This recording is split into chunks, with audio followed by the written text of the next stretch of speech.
Well, my name is Trent Correy, and I grew up in Ottawa, Canada. Grew up in the same house for 25 years. I went to Algonquin College after high school to pursue animation.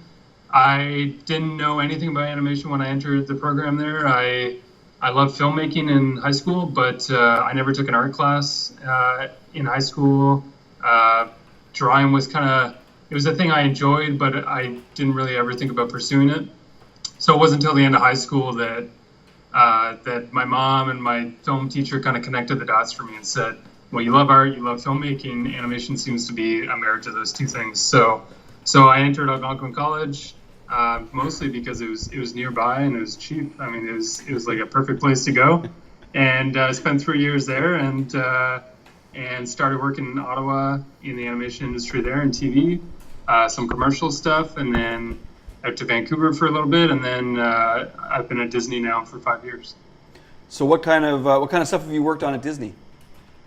When I started at Disney right at the end of Wreck-It Ralph, so that was in 2012. I started just in the last couple of weeks of that production, and I spent 6 months training at Disney. So I entered in a training position where you get given a mentor, and you spend 6 months basically just doing tests, cycles, 2D, 3D, anything they kind of want you to. And at the end of the 6 months, everyone will review your work. The department heads will review everything, and they decide if they want to keep you for longer. So I was kept for Frozen. That was my first full film there. And then I was kept on to Big Hero, the next film. And after that, I was made staff. So I've been lucky enough to work on Zootopia after Big Hero 6, Moana, and Wreck-It Ralph 2 right now. Nice. Well, I'll say I've got a 3-year-old at home, and she is often on a quest to restore the heart of Tafiti. That's amazing. She's got the little necklace that you open up and it glows. Oh, cool. It's that was her first movie in the theater.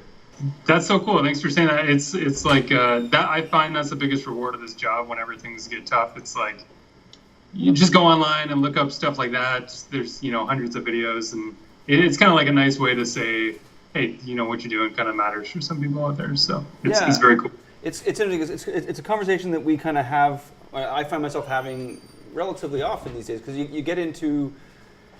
We go into this line of work, wherever you end up, whether you're in TV here, or you're in feature there, or you're in feature here, or whatever it is. I think we all kind of come from some similar places, and there is that desire to be a part of something, and that we want to be storytellers. But like, few people fall into it for no good reason. You know what I mean? Like we kind of come from, and a lot of us have those kinds of stories, but you do. It's easy to lose sight of it.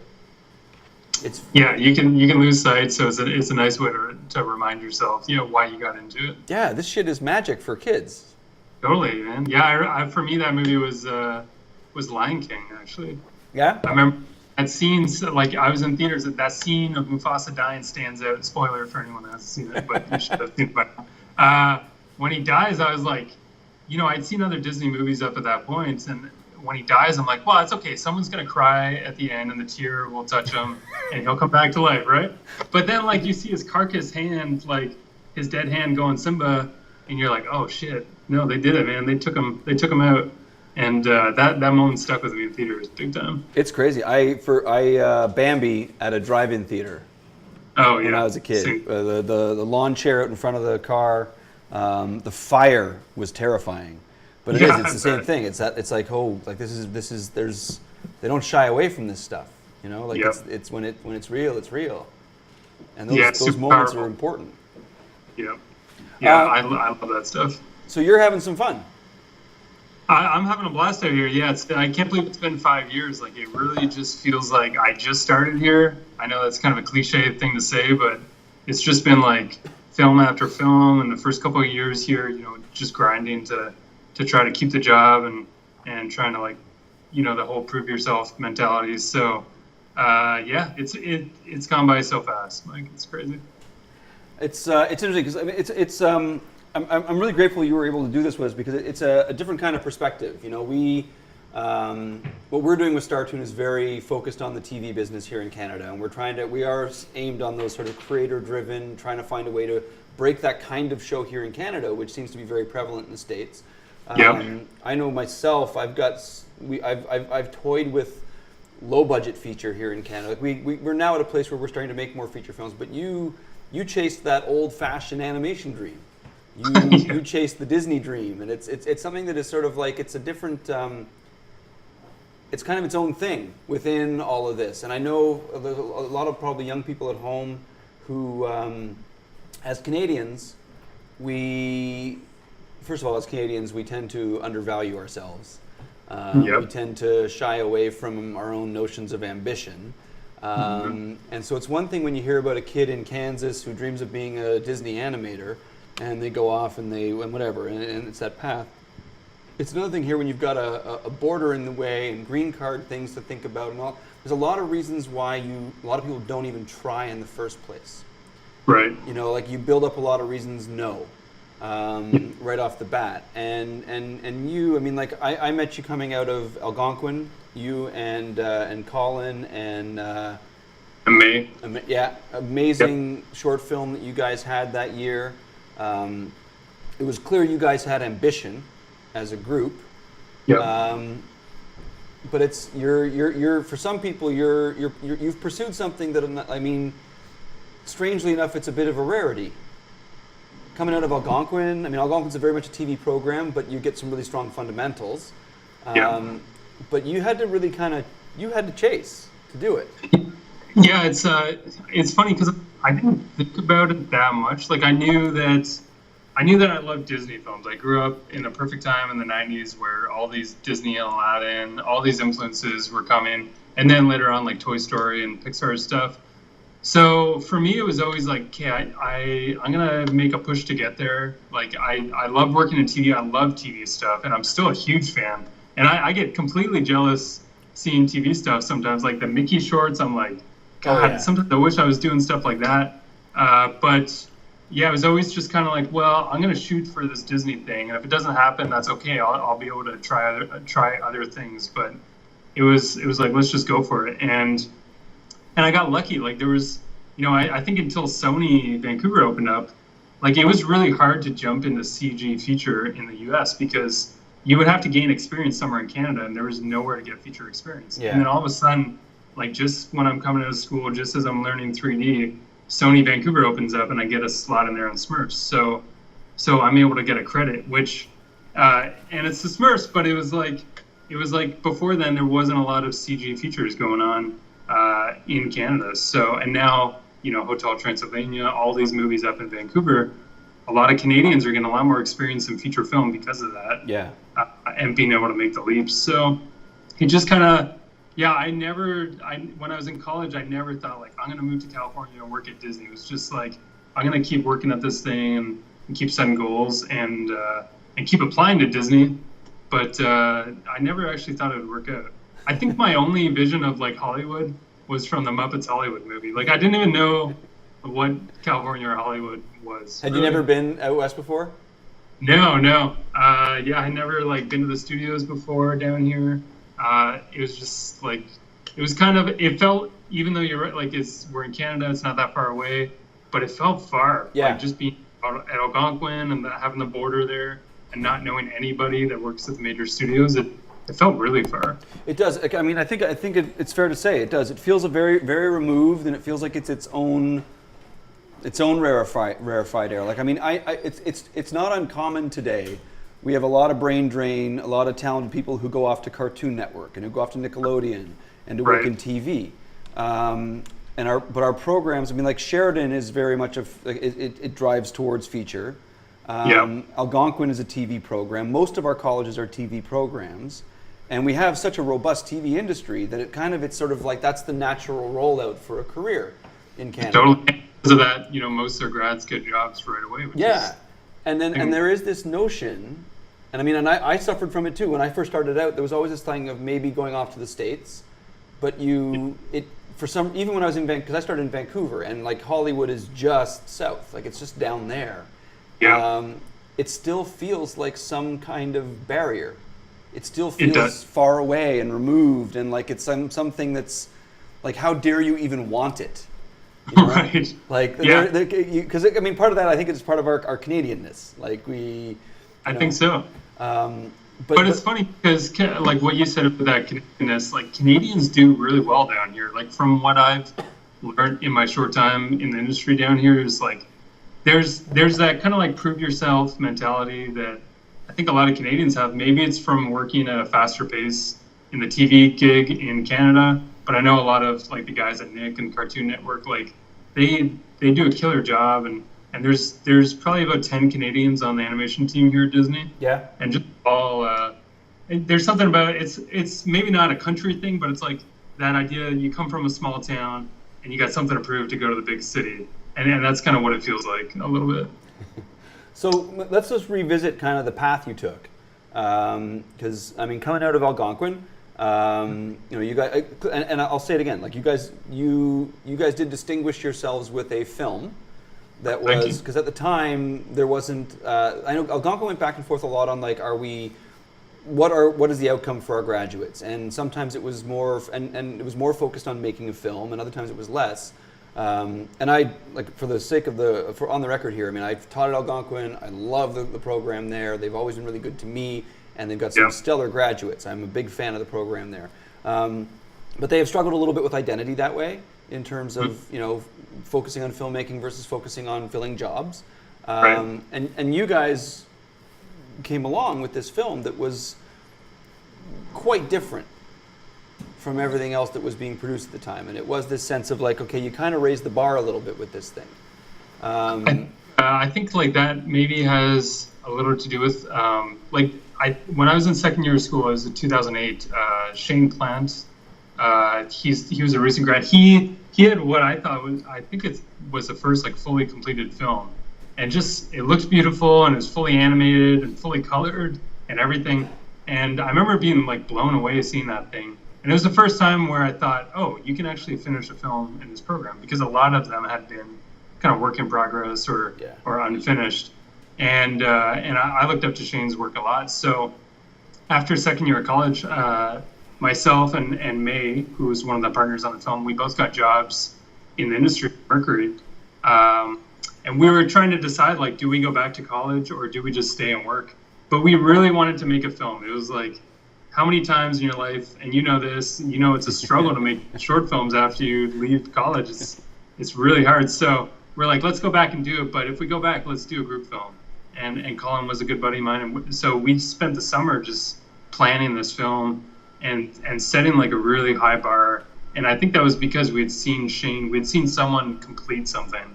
And it was like, okay, it's possible. Let's team up and do this thing. And I think all of us, May had a strong skill in BG painting and background design, and she's a phenomenal animator and draftsman. And Colin had the design thing and animation, and I was thinking story and animation. So it just felt right. So it was a fun time back then, man.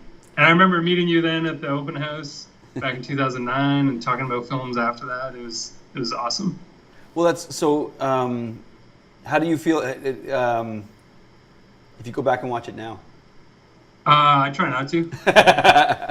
Yeah. I mean, there's some things where I'm like, okay, cool. Like some of the design or animation was pretty fun, but I think as a film in total, like, it's anyone's first film. It's like the editing, the pacing, the storytelling. It's just like, man, could be so much better. But for a first time, it was like, well, we all learned to understand the pipeline, all the departments, and that's why I kind of envy Sheridan or Cal Arts, where they do a film every year, because I feel like at the end of our first film there in our last year of school, I kind of understood it. I was like, okay, now I know how to cut and how to do animation for a scene and how to color stuff. Be great to do another 3 films to just kind of like get your chops, Well, it was interesting. The conversations that we had right after when you guys graduated. Because I know you guys were very keen on trying to get into doing a second film, right? And I mean, and it's so tough. We saw right there, but it was that discussion with you guys about trying to talk about what you could do that informed a lot of stuff I did later on. I started working at the college properly after that, and then the class that I kind of went through with, when they came out, a bunch of them wanted to make films. And I went back to you guys because you guys had, I mean, basically you were pitching me this like 12-minute epic thing that was like never going to get made, but it's like, it's ambitious and it's great, but it's, I mean, all of a sudden the realities come into play. But it wasn't... because you start working or whatever, you got other stuff going on, and you're like, oh yeah, 12 minutes of animated film, that's not easy. But it was that experience of trying to work with you guys on that then informed going forward. We did this thing called the 30-second film challenge. Oh yeah. And it was, instead of trying to make, and this is what we still do with what we're doing with like it informs what we're doing with Startoon. It informs a lot of this process. Set out to make the thing you can finish. Yeah. You know, start with your constraints. Like rather than start with like, here's the film I've always wanted to make. And it really was a lesson in working with you guys on that, and trying to, and seeing it. Well, I mean, unfortunately, seeing it kind of fall apart because your lives took over. Then when it came up, it was like the following year it came up again, and it was with these 12 kids, and the question then, the process became, okay, how much time do you have? And various people, some of them working, some of them not, all this kind of stuff. And it's like, well, and whatever their projection was, it was like, well, I can probably do 10 hours a week. Great, you can do 3. So what can you do in 8 weeks with 3 hours a week, or maybe 6 hours a week, and start from there?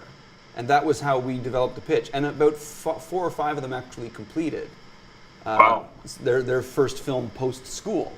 And it's those lessons that I keep carrying forward now, and you guys were part of that initially, in terms of like, how do we...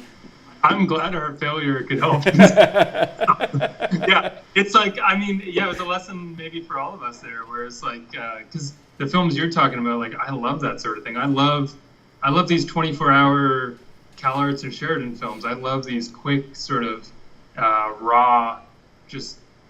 not overly ambitious. One location, one character. Those are like my favorite shorts right now. Start with those constraints and do the best you can within that.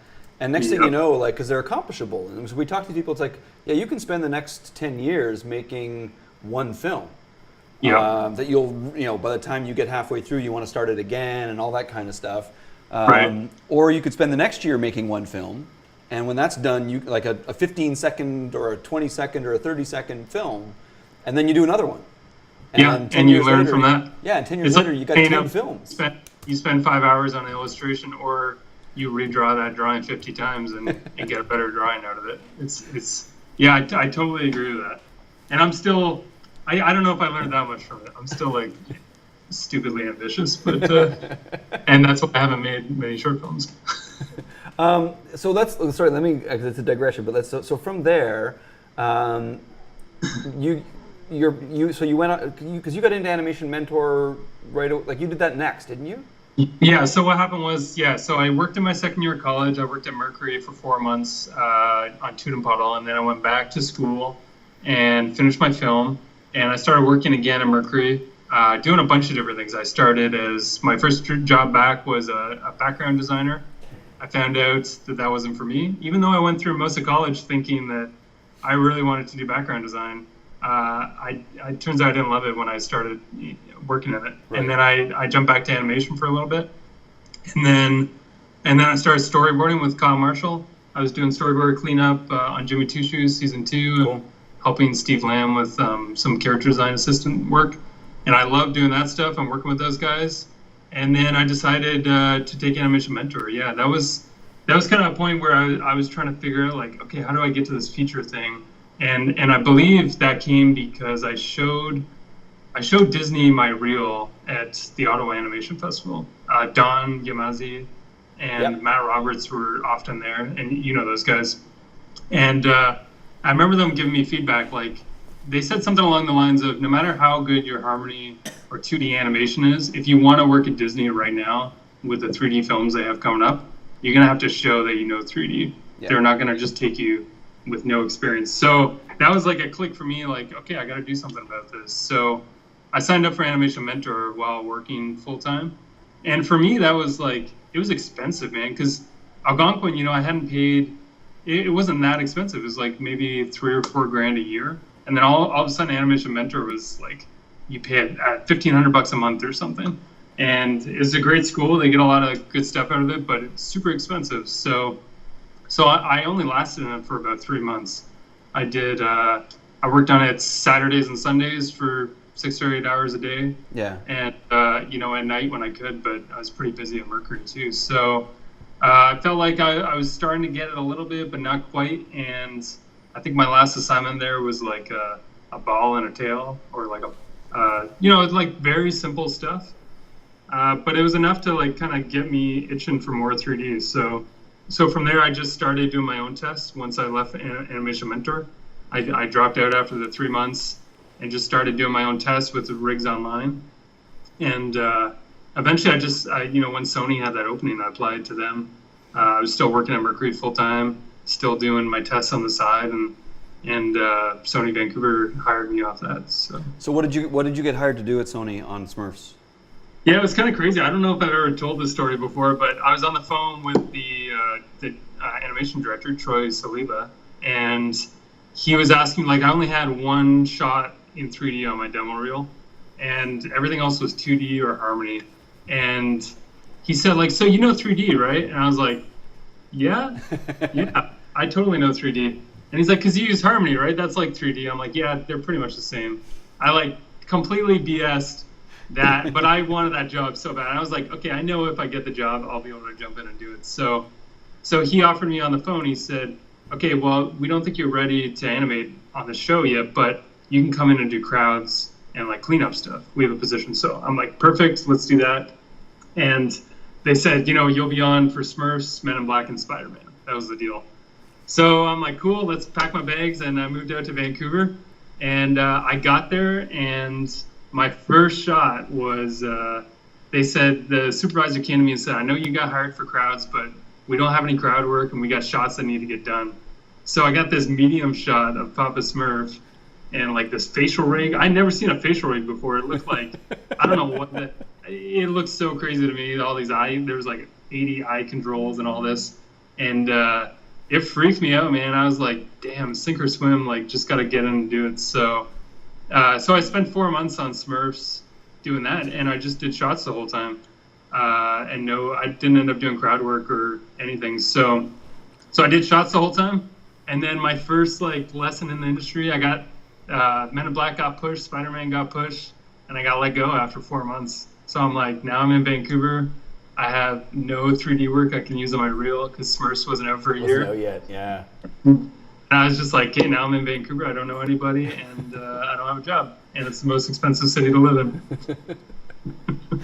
So that's kind of how that's why I say, like, luck has played, I think timing's played such a key part of, like, my road here. And like, timing, but also, like, preparing myself for, I know a lot of people say, like, oh, yeah, super lucky you got that job. But I remember thinking, like, luck is kind of like a dirty word to me. I always like to think of, like, I'm preparing for the situation. So I'm working on my 3D stuff hours and hours. And when that job opportunity comes, I'm going to be ready for it. Yeah. So that's kind of how it was when I got onto Smurfs.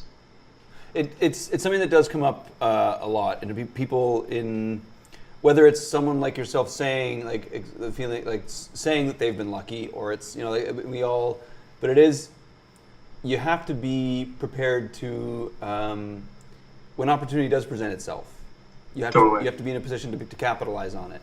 And right. That comes from preparation, and that comes from hard work, and that comes from courage. Yeah.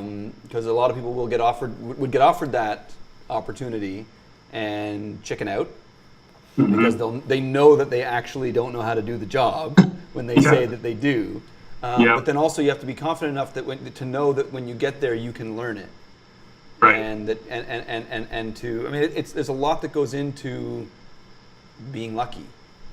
Yeah, and actually, I mean, that was another big part I didn't touch on. What you just said there is that leap of faith. Like, I'm in Ottawa, I'm comfortable, I like my job at Mercury. There was no, like, bitterness about working in TV or anything. So it was really hard to leave. It was like, and my girlfriend was there. She's now my fiance, and it was just like, and I knew nobody in Vancouver. So it was like this huge leap of, like, do I take this job where I don't know anybody? I'm working on, crowds on Smurfs. I'm leaving a TV job where I'm, the studio likes me and I enjoy working for them. So it was like, Yeah, it was a big moment for me, and it's a moment that has happened a few times now where I think because of that choice there, it's given me a little more knowledge to like take that leap in other opportunities. Well, if it's worked out for you once, then you have a little more confidence making that kind of choice again, right? Exactly. Yeah. You see the positive or the results of it, and it gives you a little more confidence. It is. I mean, it's if you are ambitious in any way, at some point or another, you have to push yourself outside your comfort zone. Yes. And a lot of people, I don't know. It's. So I mean, even with what we're doing with Startoon, we're looking for those people who want to be doing something other than working the 9 to 5. You know, people who want to be pitching shows, creating things, developing their ideas. And it's, I mean, I've lived in this for a really long time, and I've talked with people about it for a really long time. And even back when I was teaching at Algonquin, I mean, it's a really good example. Ottawa has a very healthy animation industry, and there's a really great pipeline for graduating from Algonquin, getting a good job that pays decent at one of the studios. And Ottawa is a place that has a certain amount of stability in terms of what it is as a city. You know, it's a civil service town, and people have those 9 to 5 jobs, and then they go and they ride their bikes and up to the Gatineau parks on the weekend, and that kind of thing. And that's great. That's amazing. And there are people who are so good at going in and doing the job and having that discipline and shutting it down at the end of the day. And I'm not good at that. I'm not good at shutting it down at the end of the day. But if you want, and it's really hard to talk about this without making it sound like I'm dissing that, because I'm not. Right. I'm not at all. But if you are ambitious, and whatever field of work you're in, if you're a lawyer, if you're whatever, you know, if you're someone who wants to play at this level, then you have to be prepared to take those chances, make those leaps, put in the time. After you guys, when I started teaching in Algonquin, that was part of the business of animation discussion. It was like, if you want to be, like, figure out what your goals are now when you're a kid and you don't have anyone telling you no, and then use your 20s to do everything to chase those dreams. You know, when you don't have kids at home and you don't have all those other things, and sleep on couches and take chances and work till 3 a.m. on that kind of shit. But so few people do it. Like, I'm sure you can think of 10 people who, in your mind, are far more talented than you. Whether they are or aren't, in your mind, they probably are. Who could probably be doing exactly what you are, if not more. Yeah, I mean, like you said, and I often bring these people up too. That I've worked with so many talented people that, and Mercury at smaller studios where they could easily be doing character design for the major studios here, animation. There's some of the best animators in the world there, I think. And it's like, it's just, I think about it. My brother and I have this relationship where, like, he works in stocks and at the bank, investment, all that stuff. And he's not fully passionate about his job, but he leaves at 5. He doesn't take it home with him. He does a ton of hobbies and sports and all this stuff, and it's really cool. It's amazing, right? Yeah, it's amazing. Like, I talk to him, he calls me at 4. He's like, "Yo, I'm going to the gym." I'm like, "Screw you, I'm working till 10 o'clock tonight, and I'm getting fat. Thanks." So, like, he's that side of the spectrum, exactly what you were talking about, where he's not fully passionate, but he has a life. And then I'm the opposite side, like you're saying for yourself, where it comes home with me.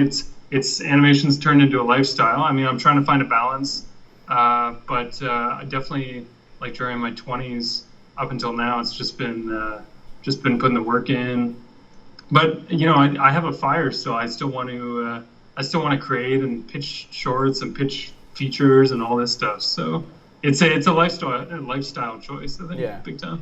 So at this point, you've been at Disney for, you said, like 5 years, and you're solid there now. Like, it's until they fire me. Yeah. Well, yeah. So I guess this is as solid as, but you're staff, right? Yeah. So what happens is they have a core team now, and even when the shows, like, I finished Moana in September, I had a smaller project between now and then, but I don't start on the next one for 6 months. So so I'll still stay on staff, just working on like personal development and tests for the show.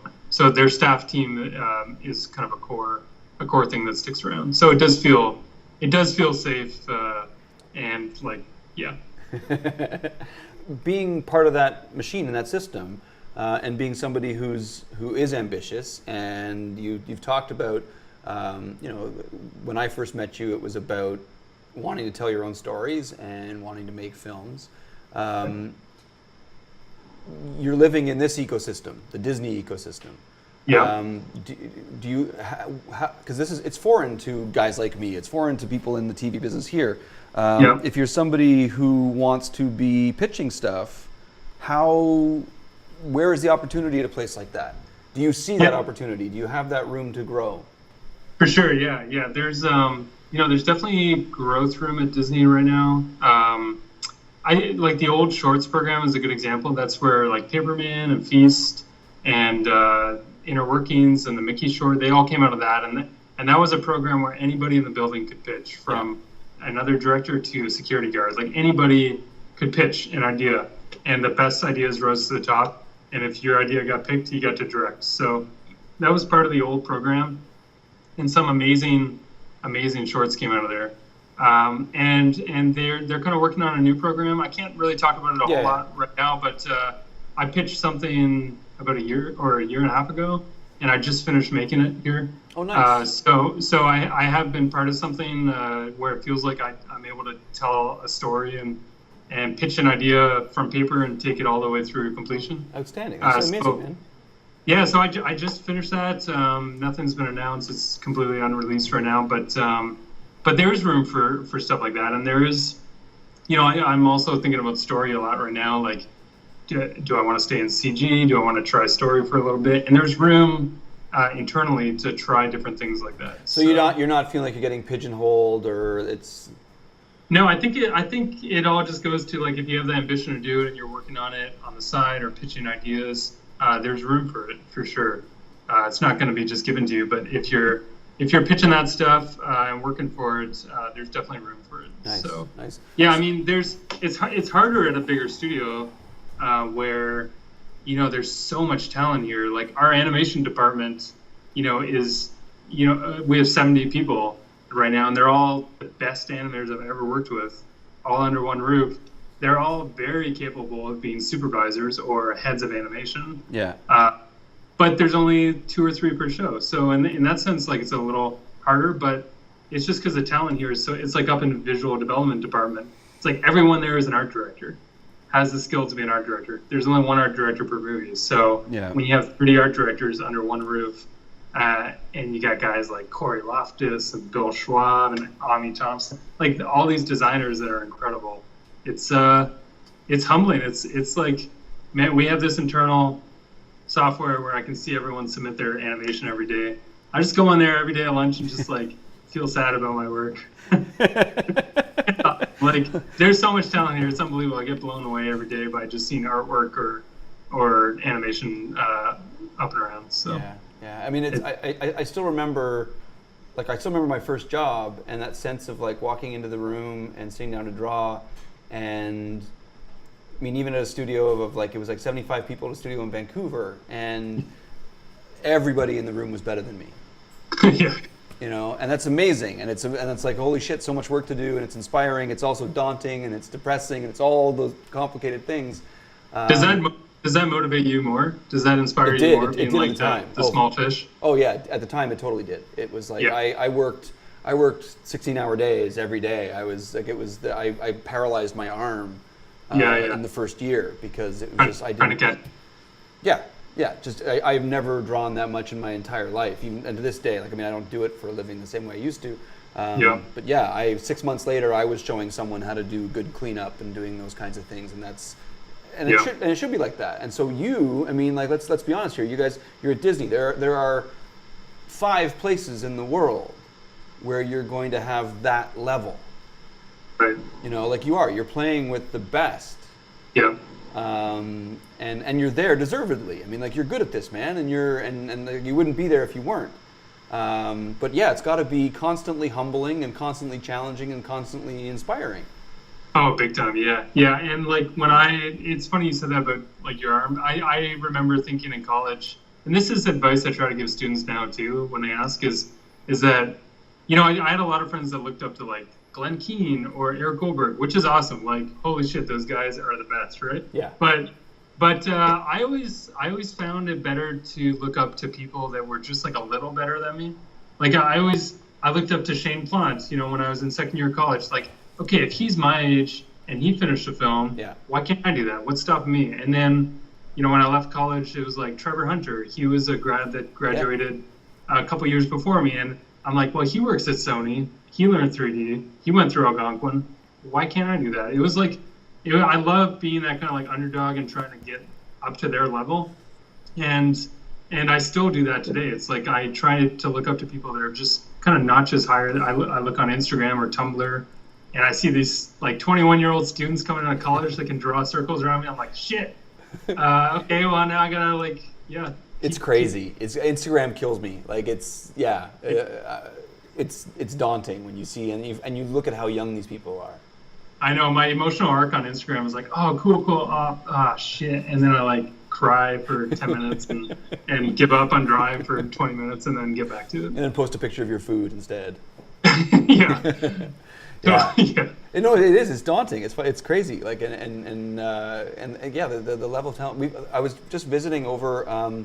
So I worked for a couple of years at Smiley Guy Studios here in Toronto, and I was visiting there a couple of weeks ago, and they have a high school intern. And I didn't believe who's producing something that looks like Samurai Jack. Yeah. And it's like this piece of animation with these trees moving, and they hired her actually on for the summer. And she's a high school student. Yeah. And she can draw like stink, and she's like 17. I hate those freaks. They're so good. God. It's bananas. It's bananas. Because I was good. Yeah. But I wasn't anywhere near that good. Yeah, it's funny. I guess it's like, I don't know, because they have access to the internet and Tumblr and all this stuff. But there's people like that here where you can't compare yourself because they're freakishly talented and they're mostly really nice people too and super humble. We had a guy from Sheridan who he had done his first year there. He interned here 2 years ago, Omar, and he was doing amazing CG in high school. Same thing. He's doing Animation Mentor or another online school. And then recently, Ami Thompson, who's a Sheridan grad, she she's like 25 or something, and she might be older, but she looks 20. And she came here like she has worked with Miyazaki. She came here and did an internship, and then she came here in Taldev, and her first show was Inner Workings, where she did the character design. Okay. And now she's head of character design on Wreck-It Ralph 2. Her student short was so good. Oh yeah, her beautiful. grad film was amazing, like unbelievable. Yeah. Oh yeah, with the fish, right? It was bananas. Like that's just one that, like, holy crap. And yeah, she'd worked with me. She'd gone and interned at Ghibli, and like it's just I mean that's a whole and that so is you got the one people like that here where she's up killing it right now in the art department, and she's like 25 years old and she's got this fresh look and it's really cool to see that. So that's amazing. Yeah, and very humbling. Oh, you've still got your hair. So what's I mean, you're at a point in your career where you've achieved something that for a lot of people, I mean, like it's even for yourself, this was the dream for a long time to get into this place. Yeah. And it's something that people have to realize. Like once you achieve that goal, what does that then do in terms of your goals? What does that then do in terms of your thinking? How do you reset? And so as somebody who is ambitious, as somebody who's been goal oriented, you're there now. What are the ambitions? Yeah, it's interesting. I feel like this has been talked about enough. But what you're saying, it's completely true. It's like you set your goal. I kind of had Disney on this pedestal, and then you work to get there, and then what? You kind of, my first 2 or 3 years here, I was still trying to make myself part of the animation department and get staff and all this stuff, work on great movies. And now it's like, I have been reflecting on what I want to do. And what I've worked on in the last couple of months is part of that. Is like, I want to start pitching shows, shorts. I want to start putting myself out there to try story. And it's just like, I want to continue learning whatever it is. I want to throw myself I want to throw myself into a situation where I need to learn. I think that's where I produce my best work, is where I'm thrown in the deep end and just have to survive. Yeah. And I love that. So for me, it's been a bit of the last year has been a bit of living life, like starting to find a balance, starting to go to the gym, draw more, go traveling more. That's definitely been a goal. But creatively, it's been a lot of writing, a lot of storyboarding, and a lot of script and outline stuff, and just playing, really. So, and of course, there's endless goals in animation. Like I will, looking at the top guys here in our department, like that's another 15 years of hard work I got to do to get even close to where they are. So there's like those goals too that I'll continue to work on. Yeah. But you can see, like, being in there, you can see how those career paths work? Yeah, oh yeah, I think so. You can see the path to being a guy who pitches a movie and directs a film and does all that? You can see that path? Yeah, I can definitely see a few different paths. Like I feel like I'm at a point right now where I have to choose a little bit. I think, going the story route and writing more would kind of be a journey towards directing a film one day, whether it's here or somewhere else. Yeah. And going the animation route would be just like continue to work on that craft and polish those skills. But if I'm being truthfully honest, it's I don't know if I picture myself in 20 years animating. I love animation right now. I love learning and performing, but I want to be part of the bigger picture, I think. So it's that's one of my goals in the future. Yeah. Yeah. I don't know when that's going to come. I'm still learning in animation. That's why it's hard to say, like, I'm not ready to leave yet. I still want to continue to grow and learn off the people here. There's some animators here that are just stupidly good, and it's awesome. So where do you go for your learning? Like, if you're right now, like, as somebody who's like, you're at a point where you have to continue your self-education, right? Like, and if you said you're focusing more on writing, that kind of stuff, what do you do? I guess I'm pretty self-driven with that sort of thing. I've been reading a lot of books on writing. Yeah. And just putting it to work, just actually writing, and actually, I got a board in my house with all my beat boards and my outline stuff. I've written in the past year 2 different short films that are under 10 minutes. So just kind of practicing by doing. And then on the animation side of things, just continuing to do. I do a lot of cafe sketching or people watching or 2D animation. I still try to do once in a while to keep that skill set going. So it's just like, just trying to like do it on my own. So even it is like go out and buy like just books on script writing and that kind of stuff, and like really just it's that self-educating kind of path. Yeah, for sure. Yeah. I mean, I read Save the Cat like 6 months ago, and then I read it again and wrote a script following it.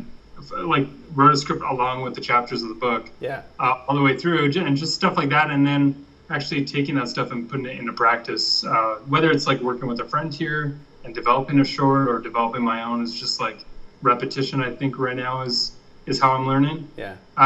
And Disney is great at, especially right now when we have kind of some slower time. They have classes, so they have writers come in all the time.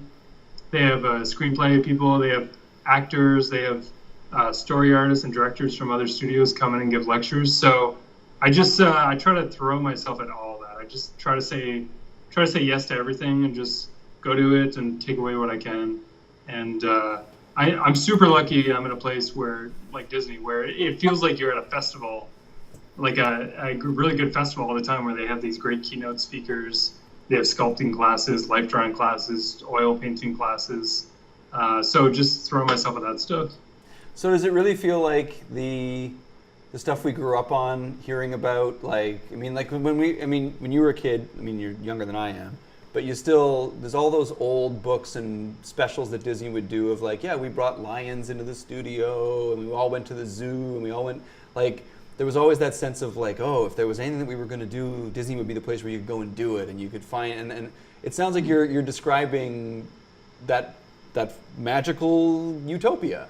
Yeah, well, I mean, it is that for sure. I mean, they have the resources to do that sort of thing. On Zootopia, they brought a different animal in every week that we'd sketch, from sloths to foxes to everything. Any animal we needed to learn how to draw and check out their body mechanics. And on Moana, which was by far my favorite project here, we had the Polynesian brain trusts come in, the South Pacific people come in and teach us just about their culture. It was less about the art or anything. It was just like hearing them tell stories. If we had a shot where the character had to tie a knot on the boat, the brain trust from the South Pacific would teach us how that knot would actually be tied. And I love that sort of stuff. It's like the research behind it. Yeah. And I think it shows in the film too. So yeah, it is kind of that place right now where we do have access to this stuff. But we haven't had a lion in. I do remember seeing the Lion King video. And there's probably lawsuits and stuff involved, so they probably can't do that anymore. But they have the resources and they put the money into these films, and I think that research really pays off big time. That's very cool, man. It's interesting because it's like, so recently you got a little bit of attention for a tweet you fired out. Oh yeah, I saw that. Yeah. Cartoon Brew picked it up, talking about aha moments and when things click, and it was interesting the commentary that came from it in terms of what Amit was talking about on Cartoon Brew, that it's interesting that you're in a place where you were afforded the ability to have the time to. Maybe we should refresh what the actual comment was. Yeah. I mean, basically, I had written that thing on Instagram about how my personal struggles with CG and when I'm learning them, and the comments ranged on Cartoon Brew from. Well, I'm not going to get into the. I don't read that. There's not. I mean, anybody who wants to can go and they can talk about every other argument they might possibly have that would be springboarded from what you wrote. Right. But you wrote about. My view when I wrote that was, when I was a student, I looked at these Disney gods, these Glenn Keanes and the people in the industry that I looked up to, and I just saw like they're not human. Like we don't really get to see how they work, and I'll never get to that level. And my whole thing lately has been trying to like knock down that wall a little bit and tell students that like when I was learning CG, even on Frozen and Big Hero 6, like I struggled with a lot of the technical skills. I brute forced a lot of shit. I worked hard at trying to get better at that stuff, but I was not good at it. I didn't use constraints or IKFK.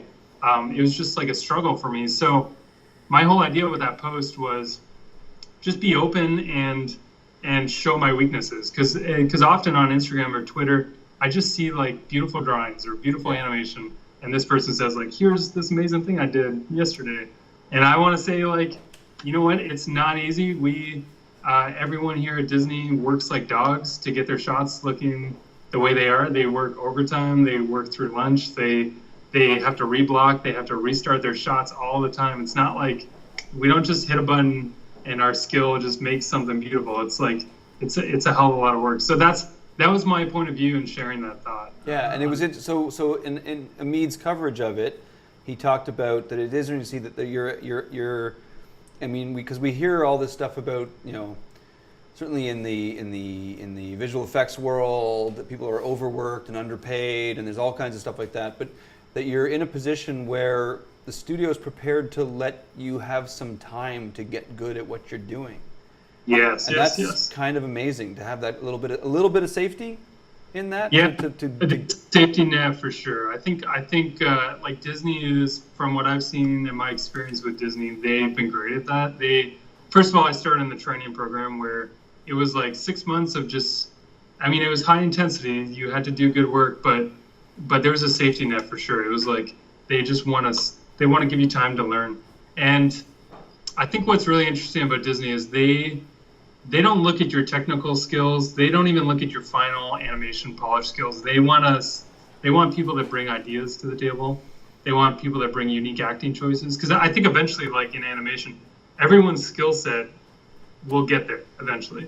Like we all have our own learning curves, but we're all going to reach that level where we know the 12 principles. We can make something entertaining. But it's like, but what's that extra thing that puts you over the edge? And I think that's that's your personal experiences in the world. That's your acting choices.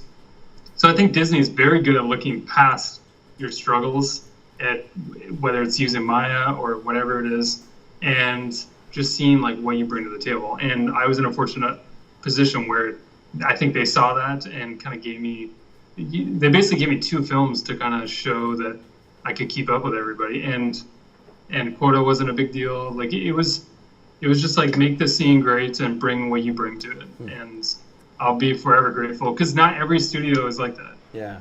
There's a lot of sink or swim situations where that's not possible. Yeah, it's very cool, because I mean, really, like it's Disney is this sort of, it's the other.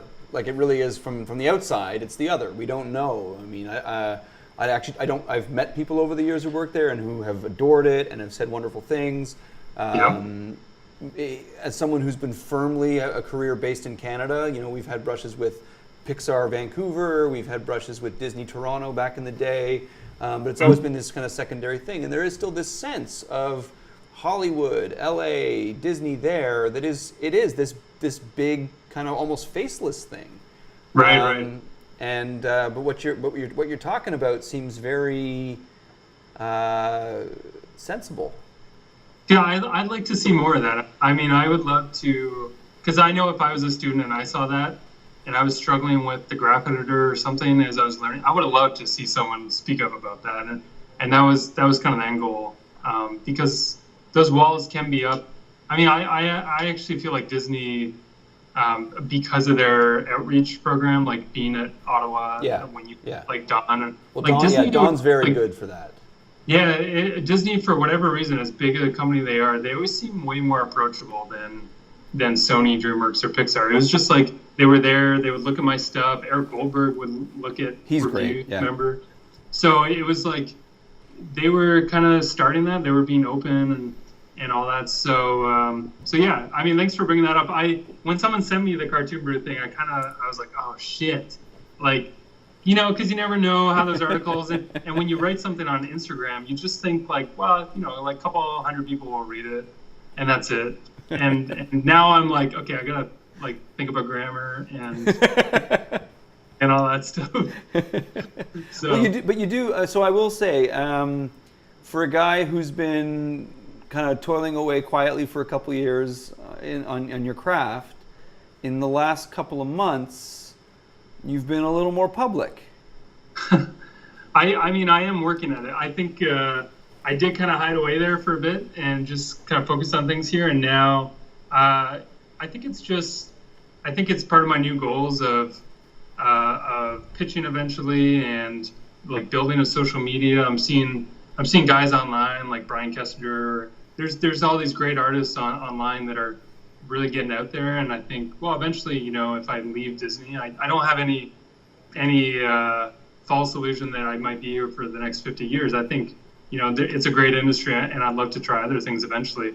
That this might be a good outlet for it. So I have been making an effort. Thank you for noticing.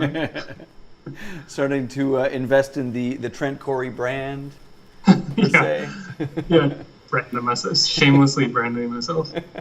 Yeah, because I mean, there was Algonquin had a little, because they're doing their, I guess it's like 50 years or something.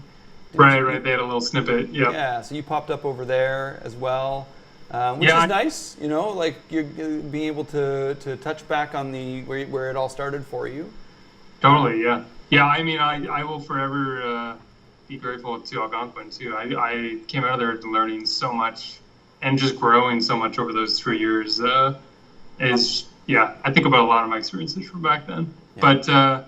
But yeah, I mean, I'm trying to post more for sure. I think I've always been nervous, self-conscious about posting drawings online. Really? And yeah, like I don't know why. It just always like, unless it was something I spent a lot of time on or finished, I wouldn't post it. And now I'm trying to get in that mindset of like, okay, I'm going to post it today, I'll forget about it tomorrow, and I'll be able to look back in a week and see how bad it is and see that I've grown. Yeah. So I'm kind of in this new thing of just like put it out there, learn from my mistakes, and just kind of move forward. So that's that's kind of where my head's at. Dude, honestly, like the shittier the better. Like I'm back to drawing on Post-its again, and just posting them up first, like a 5-minute little doodle in the morning, and I take a picture of it and post it up. And that used to work really well for me, and I stopped doing it for a super long time. And just in the last couple of days, I just started doing it again, and all of a sudden I'm super nervous about it again. And they're shitty drawings that are just like these little tiny things with basically straight to ink. But it's almost like if you embrace the notion that you're making a shitty drawing, then it's not as important anymore, and you can just do it, and you can not worry, not stress about it. Yeah. Like find a release in it. Right. And I want to be able to look back and be like, oh, I've grown. Like I want to have this stuff archived so that I can see. I remember like recently I looked back on Brittany Lee's art. Brittany Lee is a VizDev artist here, super popular online, and like I went back on her blog back to like 2007 or 2008, and was like, oh, like she drew like most students drew.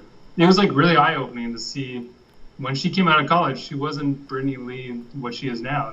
You can see a definite growth, and I was like, man, I love that this is all archived, and that I could walk back and see like really distinguished turning points in her career. So I kind of like took that to heart and tried this new thing. We'll see how long it lasts. I could disappear in months. So. You said you're engaged. When are you getting married, man? I don't know. Yeah, you don't have a date? We don't have a day, or we're trying to. Every time we sit down to plan, we're like, let's go to the beach. Because that's when you'll stop posting drawings. Like there'll be too much like that. There's a good 6 months there where you won't be doing anything else. So. Well, my fiance, she's from Ottawa too, and she kind of like chased me around North America, luckily for me, and she's been doing her PhD for the last 4 years. So she just finished. So we've been kind of waiting and holding off for her to be wrapped up in school. So she's actually like busier than me and doing more important things in the world than me. So really, you should be interviewing her. But yeah, I have my girlfriend works in important things, research coordination and things that are like. And I've had people say, "Oh, so she's the one doing the good work, the important work."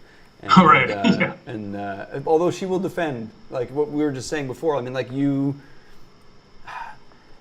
My 3-year-old had an impact moment in her life from something you worked on, and this is where I get very aw shucks about it all. And it's like, and it's you really do have to. I don't know. Like for me, it is important to work. I mean, to work on things that are substantial and to work on things that are part of those impact moments for people. And I really do believe in the importance of this. And I've had her actually defend it. To somebody who's made a comment to her about like, oh, you're doing the important work, and she was like, if you have one conversation with Mike, and he firmly believes that he's doing the important work, and I do, and I think it's and we were saying like it's easy to lose sight of that. I mean, I had that point like 3 or 4 years into my career where I got kind of bitter and jaded about things, and you're like, well, what am I doing, and all this kind of stuff. But then if you can rediscover that.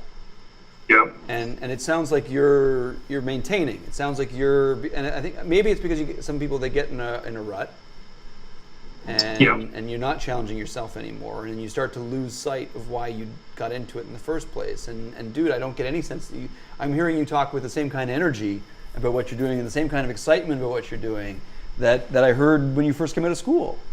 That's super nice of you to say. I do like I look up to people in the industry that have been in it 20, 30 years and are still as passionate as they were when they were younger. I think that's the only thing that, I mean, we know we're going to be in this business. Let's enjoy it and take it for what it is.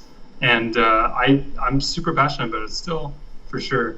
It's I wouldn't be doing anything else right now. Yeah. And like perspective is good too. Like I think like you and your girlfriend talking about that. Like I go home and my fiance works in cancer research.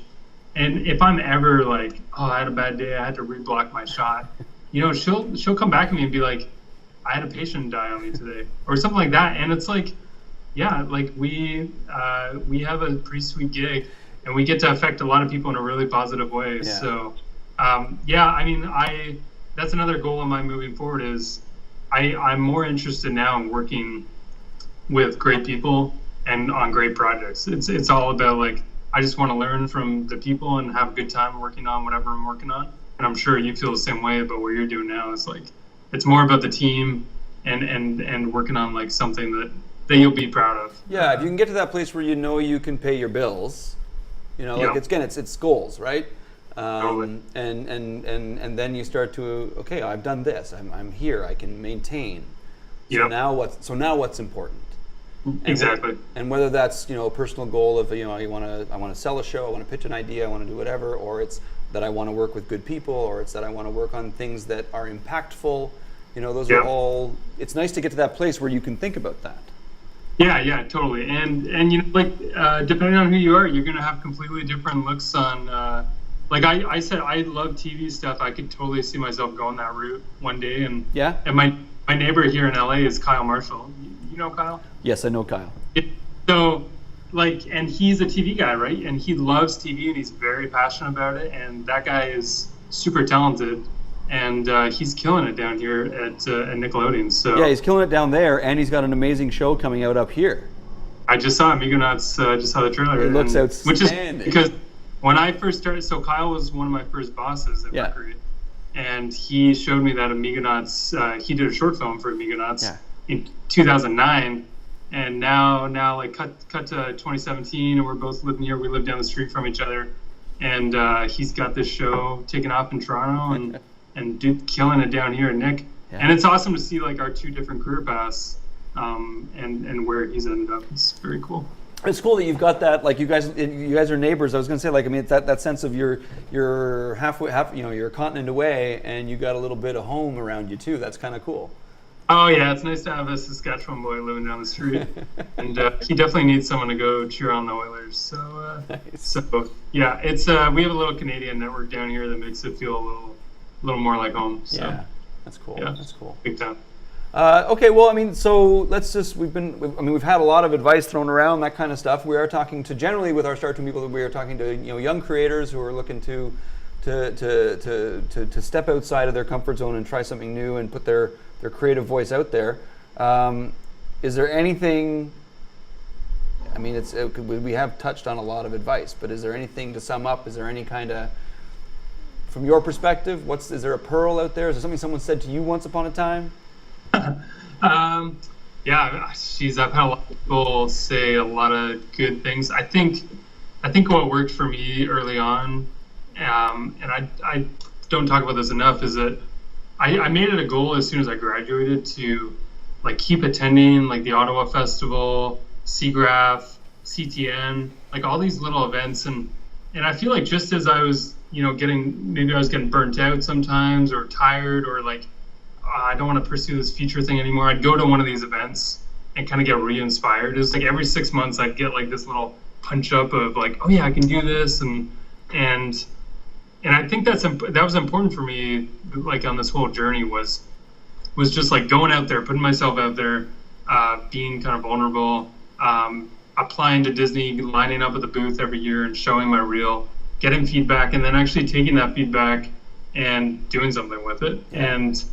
And I just remember like those first 3 or 4 years out of college before starting here was just like keep doing that stuff, and because you're right, we did talk about a lot of other things like looking up to talent and kind of perseverance, but this was a real thing that stuck with me before getting here, because I'm not the guy who applied to Disney once out of CalArts and got a job. I applied 12 times over 4 years, and I applied 3 times a year. I put together a new reel every 3 or 4 months. I took their notes. I worked on their notes, and it took 4 years of applying for that Tal Dev position to finally get it. So you did it that often? Oh yeah, man. I like borderline harassment. I thought at one point like Don was gonna call like I don't know, Mickey Mouse security. I don't know what they have, but a restraining order against you. Yeah, but I applied it a lot, and the neat thing was that when I got here, I found out that through Matt Roberts, who's the animation recruiter, he said, like, we saw your stuff and we saw you grow. Like it was the same people 2 years ago in the Reel Review that picked you now, and they saw you updating your portfolio and working at it, and Yeah, that was a lesson for me. You know, when I was applying, I was like, if I didn't get in, I'd be like, how come I'm not getting in? I worked so hard to get this. And I remember Dawn telling me, maybe this is like the words of wisdom that I took with me. I remember her saying that at SIGGRAPH, she looked at me in the eye and said, if you want it bad enough, it's going to happen. It's just a matter of time. So it might not happen today, it might not happen tomorrow, but if you really want it and you're honest with yourself about that, it's going to happen. So I kind of took those words to heart and just kept going at it. And it was a lesson for me that everyone learns at their own pace, and it took me a little longer to get there than some people. Some people take longer than me. Some people can do it right out of college. But it was just like perseverance. It's fascinating because like everything you're saying is basically like anyone who's ever been in that kind of teaching position has tried to pass on all of this advice. Yeah. Like everything you're saying. And so rarely does anybody really follow it. But what you're saying to me is that you went to the events, you met the people, you introduced yourself, you showed them your work, you updated your portfolio and your reel every time. Because so many people, like you tell them that, and then they apply again with the same work 6 months later. Like you're basically saying that everything that every teacher tries to tell you is absolutely true.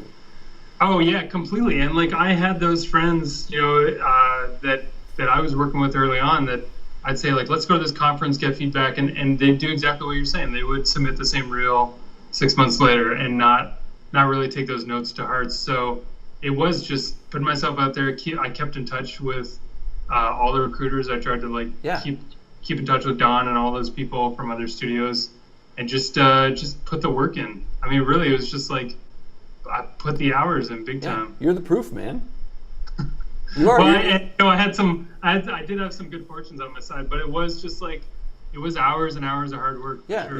As I said, like you put in the work, you did the time, you listened, you took the notes. But you put yourself out there. Like that's the thing is you did the hump. You went out and you talked to people. And you're a polite, likable fellow, so that doesn't hurt either. You know, like you look someone in the eye and you do exude a certain amount of confidence, so that doesn't hurt. And you've got some skills. But I mean, that's the sense of like it's because not just that you went back with a new portfolio or or updates, but if you responded to the criticism effectively. You're also showing that as someone who might be on their team that you can take notes, that and that's crucial shit, man. That's crucial.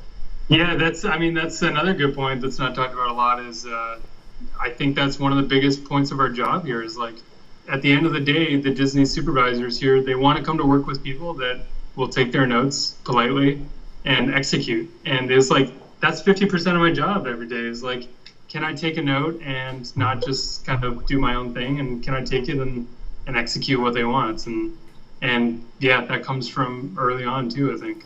Have you ever taken that chance? Have you ever had like a note and there's something that you think is so much better to do, and you do it, and someone has to grudgingly be like, you know what, you're right, kid. Have you? I can think of one instance that's happened. That happened on Moana and Zootopia once, but 99% of the time, I'll block a shot. I'll think like, yes, I did it. Like, this is a cool idea. I'll get notes. I'll have to reblock it, and I'll finish the shot, a couple weeks later, and I'll look back at that first blocking and be like, damn, man, that was so bad. Like, this shot improved big time. So, I have full confidence in our team here that any of the notes they give us, 99% of the time, make it 100 times better. Yeah. But there has been one or two times where I'm like, I don't know, man. I think that was a pretty cool idea. Yeah. And I have stuck to it. I have, if I really believe in something, I'll pick my battles and choose to fight it. But luckily, we have some pretty strong people here that just want to make your stuff look better. Yeah. So yeah. It's funny, like I've never been somebody who really ever thought that like I'd want to go work at like just I'm firmly a Canadian studio system kind of a guy, and it's weird. Like I haven't talked to a lot of people who peers of mine who are in your position, and I'm having a bit of a weird little sort of like golly gee, you work at Disney kind of a moment here talking to you. that I never expected I would have. Oh, Like it's kind of cool, cool. man. It's kind of cool. Like I feel a little bit like a kid We both talking get to you. fangirls right now. Yeah, no, I feel like a little bit like a kid. Like often in these interviews, it becomes a lot more like just sort of like talking shit. But I feel like I'm giving you a really fluff piece here in that I'm asking you questions because I'm actually kind of just. I feel like a kid asking about, oh shit, you work at Disney? That's like I'm all of a sudden I'm that guy, and maybe it's contagious because you seem to be just as excited about the fact that you do as I am about hearing about it. Yeah, that hasn't gone away here.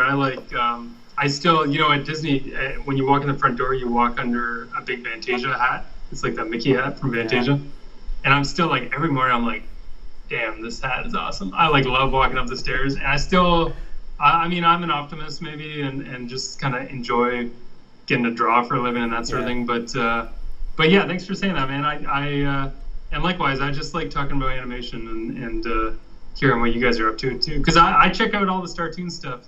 And my buddy Matt Haynes is doing stuff for it. And he killed it last year. He was so good. I love Matt Haynes, man. He's got that creator mindset and such a nice guy too. Oh yeah, super humble guy, super nice guy. Yeah. I met him in high school. We went to the same prom together, and I sat at the table where the prom was, and like I just remember someone saying like, "Hey, this guy's going into animation too," and it was Matt Haynes. That's very cool. That's crazy. Yeah. He's one of those guys. So last year, what distinguished him in it was everything we're talking about, like taking the notes to heart and listening to the feedback and the improvement over the course of just like the couple of months we were doing this was bananas. The first time we saw Cupcake, it was a cool design and a neat idea, but I admitted it, like I really didn't think it had the legs to go all the way. But like by the time he got to those last two challenges, he was killing it. Oh, that's awesome. That's really good to hear. And it did. It seems to have created other opportunities for him. Like after that, he moved into storyboarding, and people are looking at him a little differently, which is just amazing. Yeah, and he's always been doing that. He's been doing comics and that sort of thing on the side. So it's really cool to see that. Yeah. I know people look at Disney and they're like, oh, cool, you work at Disney. But I often look at the other side of things in TV and be like, man, I want to do that sort of thing too. Like there's and maybe one day that will happen. I often think about going back to Canada and trying that stuff out. So, but it goes both ways. It's so funny how that works. So. Totally, yeah. I mean, you're always trying to figure out the next, and hopefully it doesn't have to be. I mean, look at someone like Chris Pern. Chris bounces around like crazy. He's on everything. And now he's back here. He's doing features, but he storyboarded the first episode of Corner Gas, the animated series. So he does some TV and he does some feature, and he gets to have one of those careers. I think that's amazing. Chris Pern's a great example, and I met him down here, and what a nice guy too. Super. And he from directing big Hollywood features to doing that stuff over there, and Craig Berry. I don't know if you know Craig. No, I don't know Craig. Craig, I worked with him at Mercury too. He was an animation director, and before Mercury, he had worked at Don Bluth in features. Yeah. And now he's back down here. He's working on the Lego movie and all this stuff. And I'm like, that's a really cool career. Just being able to jump around and do it all. Yeah, and I think what it underscores, people when I hear about that kind of thing, is that like most of the time, the limits that we have in our careers are very self-imposed. Oh yeah. Completely. Like you get on a path and you think it's your path. And I know I'm guilty of it too, because it's like I identify as like I'm this indie studio Canadian guy. And all those things, and it's like, but like, why? Like, if there was an opportunity here, why wouldn't you do it? If there was a thing here, why wouldn't you do it? But we get kind of mindset, we get locked, and then you see these other guys who they're just doing the work, and they end up all over the place. Yeah, it's cool. I mean, that's one of the greatest things about the industry. I think is something that excites me a lot. Is do I want to move to another country and try working in New Zealand, working on Planet of the Apes or Avatar, or do I want to, go back to Canada and work on NFB films? It's like there's all this kind of possibilities that's super exciting to me. Wow. This is like I'm thinking of Disney as just as like a chapter, and like I said, I really enjoy my time here, and I could picture myself being here for a long time. But there's also amazing things out there too. Yeah, I mean, I think it all comes down to like wherever you are, as long as the challenges are there and the opportunities are there, then you keep going. But if it doesn't match up with what you, and that's the true in any situation. I mean, in any, whether you're working at a small studio in Canada or you're working at a big studio like that, you go and you do everything you can while you're in the place you are, and if it's not doing the trick anymore, then it's time for something new. Time to go. Yeah, I know. It's like the biggest fear is getting stale, I think, is like just not learning. I remember that, just to go back a little bit to after I got let go from Sony, I was like, man, I need to keep trying to get into 3D. So I interviewed at Bardell, and and in the interview, Florian Wagner, he's the guy that runs the place out there, and we still keep in touch. But he said in the interview, he looked me in the eye and he said, can you animate 18 seconds of computer animation a week? And I was like, in my head, I'm like, I've only ever animated 18 seconds in my whole life.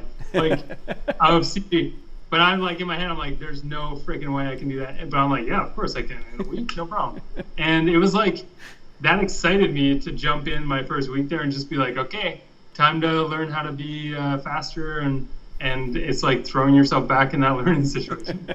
So really at the end, it's probably bad I brought that up and the other thing, because at the end of the interview, it's really like, well, Trent bullshit his way to getting jobs. And yeah, it sounds like you've got a routine that you pull. yes, I can do that. Yes, I can do that. Then it's like YouTube videos to teach yourself that night.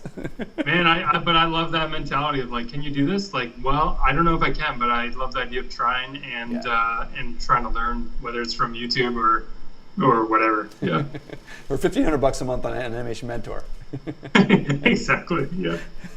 Okay, cool, man. Well, no, dude, thank you so much for putting a little bit of time in with us. I really appreciate it. Yeah, I mean, I guess we'll see you in the fall. That would be amazing.